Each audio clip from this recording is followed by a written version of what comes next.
सरकारनं मदतीचं आश्वासन दिलंय, परंतु मदत कुठे आहे? तिवसा तालुक्यात शेतकऱ्यांचा संताप उफाळलाय। सोयाबीन पिकाचं झालेलं प्रचंड नुकसान आणि विमा परतावा न मिळाल्याने काँग्रेसच्या नेतृत्वात शेतकऱ्यांनी तालुका कृषी अधिकारी कार्यालयात धडक देत चांगलाच राडा केलाय। दिवाळीपूर्वी सरकारनं दिलेलं मदतीचं आश्वासन हवेतच विरल्याने अन्नदात्यांची दिवाळी मात्र पुन्हा अंधारात गेली आहे। सततच्या पावसामुळे तिवसा तालुक्यातील सोयाबीन उत्पादक शेतकऱ्यांचं मोठं नुकसान झालंय।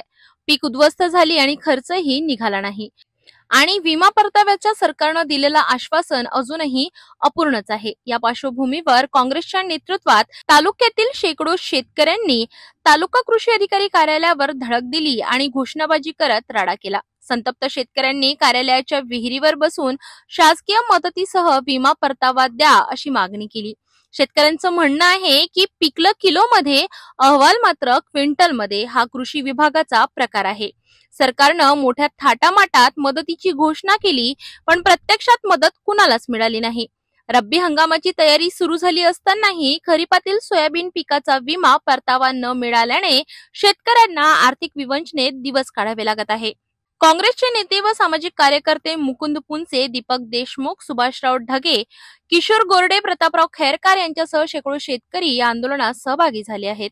शेतकऱ्यांनी प्रशासनाला 15 दिवसात विमा परतावा देण्याची मागणी करत अन्यथा कार्यालयाच्या विहिरीत उतरून आंदोलन करण्याचा इशारा दिलाय। यावर्षी सततच्या पावसामुळे शेतकऱ्याच्या सोयाबीन पिकाचे प्रचंड नुकसान झालंय, परंतु सरकार निव्वळ घोषणाचा पाऊस या ठिकाणी पाडताना आपण पाहत आहोत। सरकारने मोठ्या वाजागाजाचे पॅकेज जाहीर केलं, त्याचा 1 रुपयाही अद्यापर्यंत शेतकऱ्याच्या खात्यात जमा झाला नाही। त्यामुळे शेतकऱ्याची सर्व दिवाळी हे या ठिकाणी अंधारात गेली। म्हणून आज आम्ही या ठिकाणी मग तिवसाचे तहसीलदार असो की तालुका कृषी अधिकारी कार्यालय असो यांना या ठिकाणी निवेदन देऊन तातडीने शेतकऱ्यांना या ठिकाणी शासनाकडून जाहीर झालेली मदत तसेच विम्याचा परतावा ताबडतोब 15 दिवसाच्या आत मिळण्यात यावा, अन्यथा आम्ही याहीपेक्षा उग्र आंदोलन करून